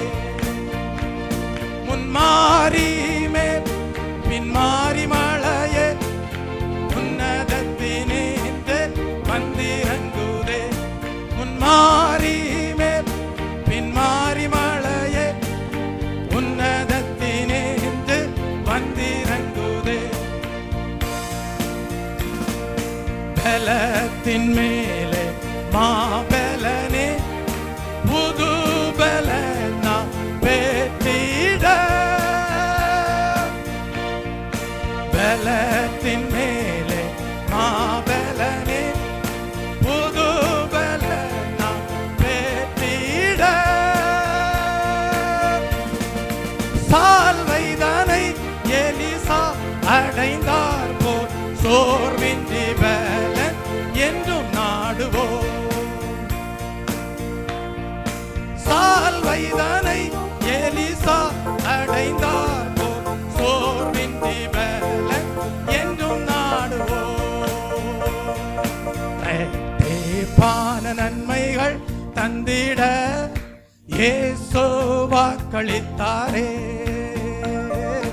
இரட்டிப்பான நன்மைகள் தந்திட இயேசு வாக்களித்தாரே. முன்மாறி மேல் பின்மாறி மழையே உன்னதத்தினின்று வந்திறங்குதே. முன்மாறி மேல் பின்மாறி மழையே உன்னதத்தினின்று வந்திறங்குதே. கிருபையின் மேல் கிருபை கர்த்தரிடம் நாம் பெற்றிட. கிருபையின் மேல் கிருபை கர்த்தரிடம் நாம் பெற்றிட. ஸ்திரீகளுக்குள் மரியாள் பெற்ற பாக்கியம் ஸ்தோத்திரம் பாடி என்றும் தேடுவோம். ஸ்திரீகளுக்குள் மரியாள் பெற்ற பாக்கியம் ஸ்தோத்திரம் பாடி என்றும் தேடுவோம். இரட்டிப்பான நன்மைகள் தந்திட இயேசு வாக்களித்தாரே. இரட்டிப்பான நன்மைகள் தந்திட இயேசு வாக்களித்தாரே. முன்மாறி மேல் பின்மாறி மழையே உன்னதத்தினின்று வந்திறங்குதே. முன்மாறி மேல் பின்மாறி மழையே உன்னதத்தினின்று வந்திறங்குதே. ஜெயத்தின் மேலே ஜெயமே ஜெயதோனியாய் பெற்றிட. ஜெயத்தின் மேலே ஜெயமே ஜெயதோனியாய் பெற்றிட. போர் முனையில் சிறுதாவீது போல போர் வீரராக என்றும் ஜெயிப்போம். போர் முனையில் சிறுதாவீது போல போர் வீரராக என்றும் ஜெயிப்போம். இரட்டிப்பான நன்மைகள் தந்திட இயேசு வாக்களித்தாரே. இரட்டிப்பான நன்மைகள் தந்திட இயேசு வாக்களித்தாரே.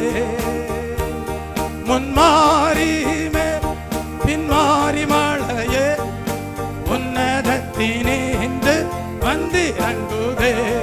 முன்மாறி மேல் பின்மாறி மழையே உன்னதத்தினின்று வந்திறங்குதே. மகிமையின் மேல் மாமகிமை மறுரூபம் நாம் பெற்றிட.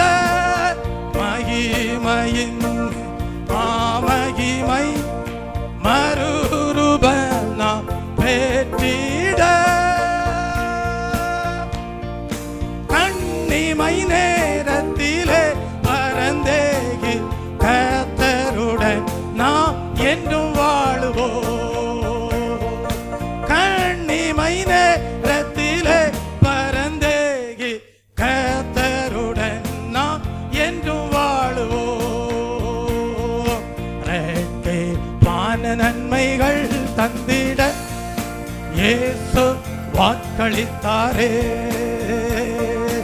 இரட்டிப்பான நன்மைகள் தந்திட இயேசு வாக்களித்தாரே. முன்மாறி மேல் பின்மாறி மழையே உன்னதத்தினேன்று வந்திறங்குதே. முன்மாறி மேல் பின்மாறி மழையே உன்னதத்தினேன்று வந்திறங்குதே. முன்மாறி மேல் பின்மாறி மழையே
அந்த மறுரூப மலையின் அனுபவத்திற்கு நேரா நம்மை தேவன் வழி நடத்துகிற தயவுக்காக ஸ்தோத்தரிப்போம். தலைமுறை தலைமுறையாக இயேசு கிறிஸ்துவின் மூலமாக தேவனுக்கு மகிமை சேரும்படியாக தேவன் ஒவ்வொருவரையும் தேவ பிள்ளைகளையும் தேவ சபையாக அவருடைய அபிஷேகத்தினால் நிரப்பி அவருடைய மகிமையை விளங்க செய்கிற தயவுக்காக ஸ்தோத்தரிப்போம். ஸ்தோத்ரம் ஸ்தோத்ரம் ஸ்தோத்ரம். அந்த தேவ ஞானமாயிருக்கிற கிறிஸ்துவை ஒவ்வொருவரும் தங்களுடைய ஜீவியத்திலே பூர்ணப்படுத்தி பூர்ண தேவ ஞானத்தோடு பூர்ண தேவ வல்லமையோடு பூர்ண தேவ மகிமையோடு எந்நாளும் தேவனுக்கு மகிமையாக வாழ தேவன் தாமே அனுகிரகம் செய்யும்படியாக ஸ்தோத்தரிப்போம். ஸ்தோத்ரம் ஸ்தோத்ரம் ஸ்தோத்ரம். இன்றைக்கு கேட்ட சத்தியத்திற்கு ஒவ்வொருவர் தங்களுடைய ஜீவியத்தை அர்ப்பணித்து வாழ தேவன் கிருபை நல்கும்படியாக ஸ்தோத்தரிப்போம். ஸ்தோத்ரம் ஸ்தோத்ரம் ஸ்தோத்ரம்.